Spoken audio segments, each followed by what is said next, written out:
It's a long time ago. You might need your calculators to figure out that math, or your phones now. You guys all, even the kids got the phones now.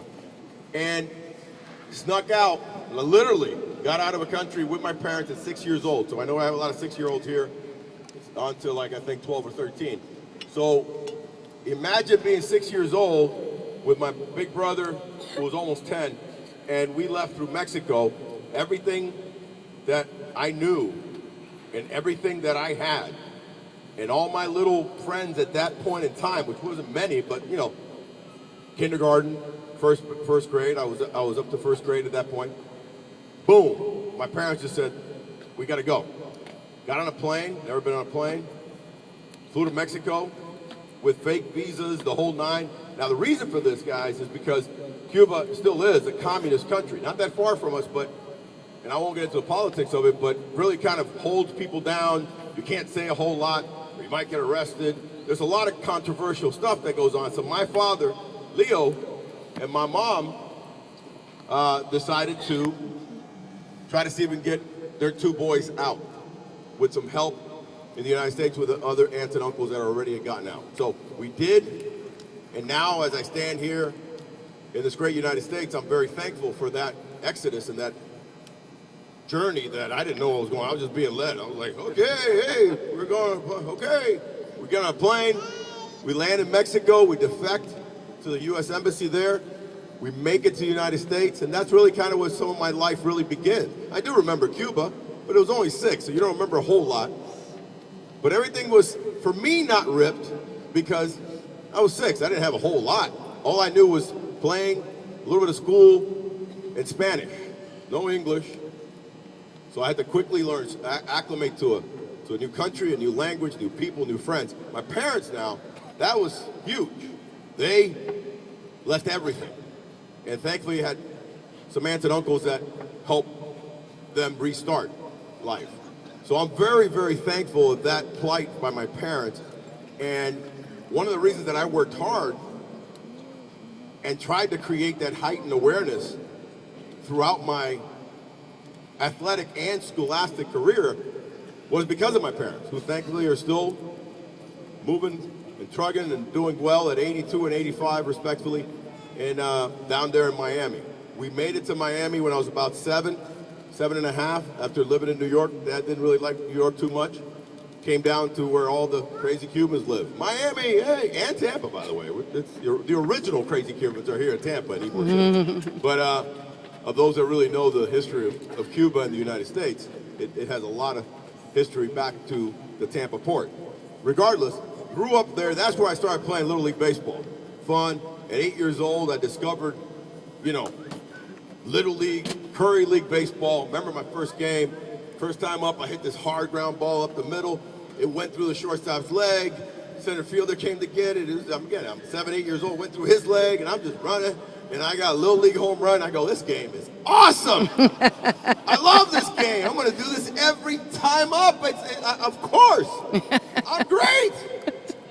Little did I know how many times I was going to strike out in the game of baseball in the coming years, which was quite a bit. So the game of baseball will bring you up, and it'll humble you really quickly because you do it so many times. There's not another game that I can think of where you do this thing over and over and over, this hitting and the throwing and it's very repetitive. So you're gonna fail. You're gonna fail a lot, but thankfully, unlike other games where if you fail 70% of the time, ooh, muy malo, no bueno, 70%. But in baseball, it's okay because it's such a hard game that they realize that 30% success rate is good as a hitter. Now, I went on, started playing Little League. I also discovered basketball. I was very tall. I'm from my mother's side of the family, and I really got into sports, all kinds of sports. Played a little football, but I was pretty much basketball and baseball guy. It was too confusing to try to play all three at times. So especially because of this one reason, which I'm very thankful for. Remember the heightened awareness thing? My mom, and they call her Yaya, was a teacher in Cuba, came to the United States, learned English, got her master's degree, became a teacher here in the Miami public school system. Ended up teaching for over 52 years as a elementary school teacher, 3rd and 4th, sometimes 5th grade. So she never let studies, school, paying attention, ever get in the way. I just didn't have any time to play basketball, baseball, and football, and study, and do all those things. So I chose my favorite 2 sports, and always was studying. My brother graduated from the University of Miami Law School. He's a lawyer down in Miami. I was a more athletic one, but I always had a high GPA, and it was just forced to, and I mean forced in a good way, guys. Because remember when your parents force you to do something, you think, this is terrible, man. Broccoli? Seriously? Yes, they're gonna force you to eat some stuff that may look weird, but it's good for you, all right? And it's gonna help create that heightened awareness in your life. And that's what my mom did. No, where are you going? I'm gonna go play, just got back from school. It's like, I'm gonna go play. No, you're gonna do your homework first. Then you're gonna go play. Okay, so unless I had a game or something that really pulled me, but then she still found time. Sometimes it was in the car, sometimes it was at the ball, it didn't matter. I had to get my work done, and I'm very appreciative, because if I hadn't, and I hadn't paid attention, and I hadn't become a good, smart athlete, I don't think I would have been a Major League Baseball player, I'll be honest with you. Because I think that acumen helped me to be a smarter player. You know one of the things that it helped me do? It helped me to assimilate. Assimilate means take in. When I failed. So when I would fail, I was able to process it and say, all right, this game is hard. I'm going to put it in its proper place because I've learned. Sometimes I've taken tests and I failed it, but I came back and 2 weeks later I took the same test and now I got an 80 and the next time I got a 90 and I've gotten better. I can do the same thing in this game. So becoming a smart athlete made me a better player. And then afterwards, obviously, I was able to get into broadcasting. And you don't get into broadcasting just because you were a star. And I wasn't a star in the major leagues. I was fortunately became very good in Japan, but I was just an average major leaguer for 4.5 years. What made me different was that I can be articulate, and I can think, and I can explain, and I can be on camera or on radio, and have a way of explaining this great game. That came with having a heightened awareness of learning. So I can't tell you enough of what education does to an athlete.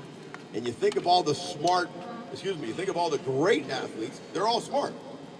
Who's the best basketball player in the NBA? LeBron James. You may think that, wow, LeBron's 6'8", 250, he can run, he can jump.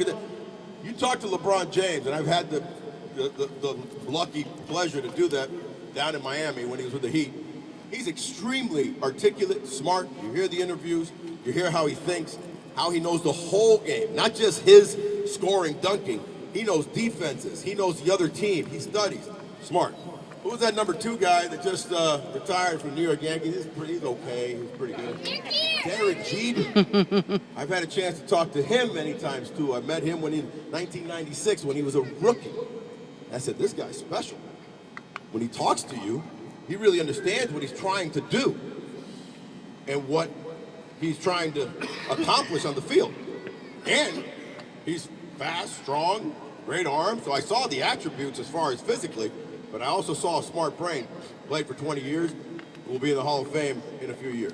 There's this other quarterback that I followed in college. I've had a lot of ties to Tennessee in Nashville. This guy played for University of Tennessee, pretty good, kind of tall, played for the Colts, now with the Denver Broncos. Anybody know who might be? Oh yeah, that guy. Very smart, very talented, very cerebral, knows everything that's going on. Also likes steaks. Yeah, you got that, right? Omaha. He is an incredible guy. I've never had the chance to meet him personally, but I know a lot of people that have. And again, yes, he's talented. Yes, he's got a great arm and all that, but he's very smart and he pays attention. So, guys, I can't help to tie the two together. Lastly, I'll tell you that in my career, which went 15 years from, again, high school, college, drafted by the Angels, signed later on after a couple years college by the New York Yankees. made it to the major leagues with the New York Yankees. That was really cool, especially being Cuban born. And like the Yankees are like as Americana as you can get. So I was a Yankee fan since Cuba.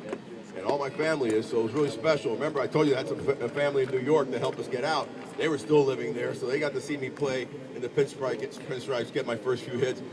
You know, just a magic moment.